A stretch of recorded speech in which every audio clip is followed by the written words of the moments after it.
What is up, guys? Welcome back to another episode of My Team Career Mode. Today, we are here for the start of the Brazilian Grand Prix, which will also have a sprint race. So, right now, we are just going for the qualifying session and we are trying to gain as many positions as we can for the sprint race. And for this time, we are just going too aggressive in the setup.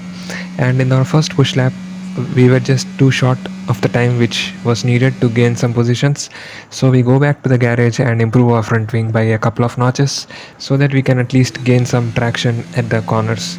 And it just improved a little, but still it was not enough for us to go to the Q2 session, and we were in the P21 only and our teammate was in P20. So a disappointing home qualifying session for our teammate, as we are improving some of our R&D components so that we can just improve our car for the next season, as we'll be going for this medium strategy in the sprint race. And let's see what we can achieve from here, as we are quite far back the grid.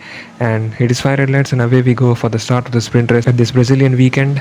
And you can see Latifi just overtakes us with very much ease, and we just go down the inside of a couple of cars and we are just stuck behind his Aston Martin, and we were trying to overcome him and we did that finally. And Lance Stroll just left enough of space for us to go through, but still the Aston Martin is powered by the Mercedes engine, and it is quite a difficult thing to keep it behind in this Brazilian circuit, because obviously this is a power circuit. So the more power you have, you can just cut through the traffic like I am doing here right now. As we get collided from behind by an Alfa Romeo, I think this is Robert Schwartzman. So he just collided with us and took away a part of our front wing at least, but still we were just trying to safeguard whatever resources we have. And for that, our team was suggesting a new strategy, but I chose not to, because even with a little bit of understeer, I just wanted to survive in this weekend session. As talking about survival, his teammate Oscar Piastri just gets DNF'd. So a karma for the Alfa Romeo team, as one of the drivers was trying to take me out, and likewise another driver just got DNF'd. So we should not play dirty games in the F122 circuits. So right now we're just trying to get close to the DRS train in front of us, and we again get tagged along by Tsunoda, who just collided with our side pod, and luckily we did not get spin. As you know, the contact model of this game, it is quite a different thing, so even if a slightest of tap can send you to a spinella.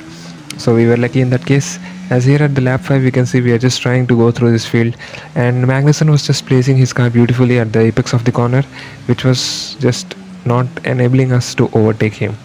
So now we are just behind Magnussen, and Tsunoda is constantly attacking us, because obviously he has the Alpha Tauri, which has the Honda engine. And so I was just waiting for my opportunity. So let's see, here it comes, as we send one down the inside of Haas and we just make the move stick, and luckily we did not make any contact, but still the Haas is a rocket in the straight line, and he just comes back at us, and we successfully cover off the apex so that we can cover our position and stay in the P14 position. But as you know, in this straight we just push him towards the grass, so that was not a good racing etiquette from us. So we just let him through, and we again take back the position at this left turn, and we are just successfully defending, as we are going too wide at this section of the track, and we were just trying to go down the inside. As you can see in front of us, Albon and Schumacher are just squabbling, so it is giving us an opportunity to make some overtakes, and we were just sensing that maybe something will be happening in front of us and we have to be careful of that. Tsunoda is just behind us, and he was thinking going around the outside at this left-hander, and we successfully cover him off. As again here at this right-hander, he just places his car beautifully in front of us, and we couldn't make the move stick. As you know, we just go down the inside at this right-hander.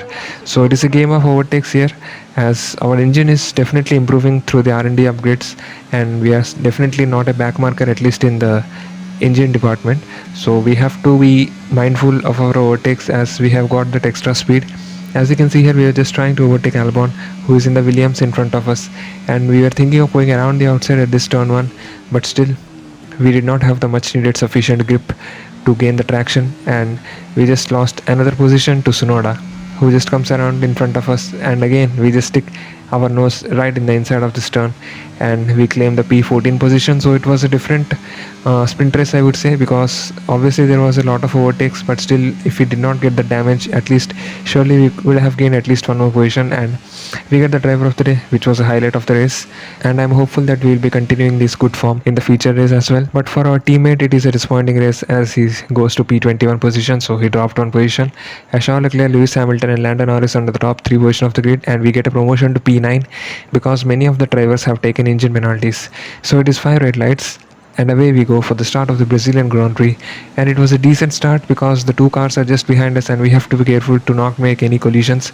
And we just place our car brilliantly between the Red Bull and Ferrari, and you can see how close the gap was. And it was lucky for us that we do not make any contact with the other competitors, because that is necessary. Otherwise, we would have lost another position of the front wing like we did in the sprint race. So we need to be careful of the other teams also, because this is hard racing and Brazil is a power circuit. So the positions you can gain in the track is crucial, because there are long DRS trains which are formed in this circuit. So if you just stay in the last position of the DRS train, then it is very difficult for you to cut through the field. As you can see, Perez just goes around the outside at this straight, and we just stick behind because obviously we cannot compete with the likes of Red Bull. So we are just playing the clean game of just sticking behind the faster cars and claiming onto the DRS, as we were thinking of going down the inside at this turn too, but Perez just closes the door and it is fair play from the Red Bull guy. And we were on many opportunities closer to the Red Bull, but we couldn't just get the traction. I think there is something lacking in our R&D department, probably because of the chassis section. So also our tire wear was quite high, as it is 32% in the lap 12 itself. So I was thinking that maybe we should go for the pits. As you can see, Lewis Hamilton goes into the pits for a set of medium tires. So I don't know how this will work, because obviously a medium tires for at least 18 or 20 laps is a difficult thing to do here. So let's see, maybe he's doing the two stopper.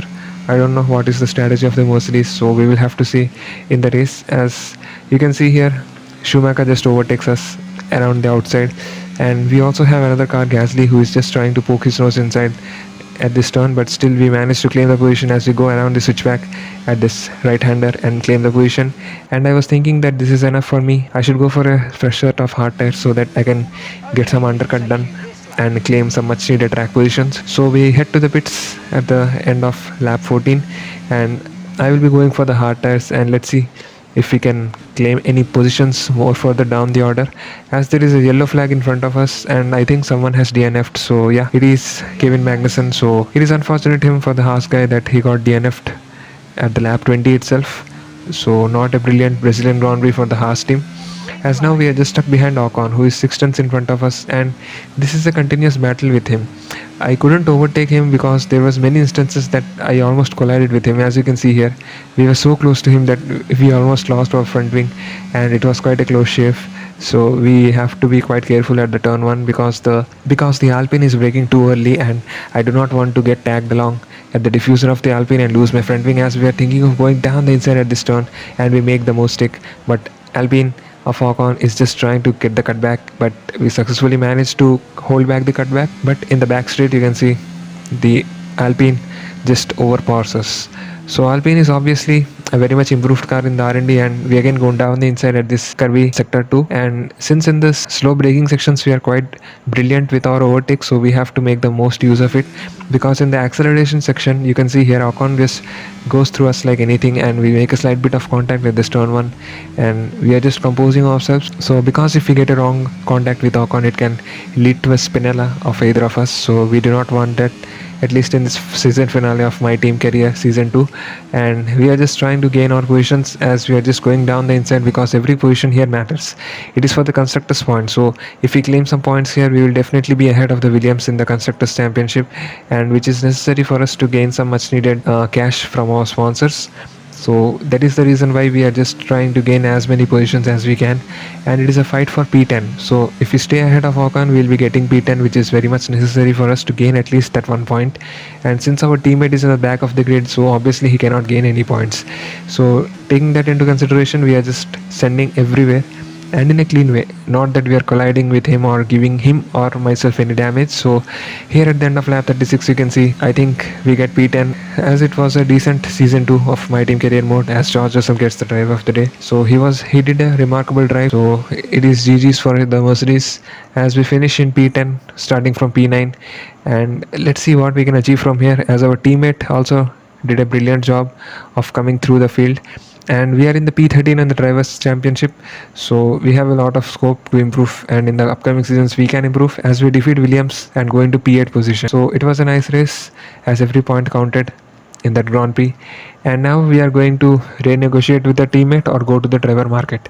And for this, we have to watch the next episode, which will be the season opener at the Bahrain of season 3 My Team Career Mode. So thank you guys for watching this video, and hit the like button and do subscribe for daily F122 content. And we will meet you again at the start of the season 3 of My Team Career Mode at the Bahrain Grand Prix next weekend. So till then, peace.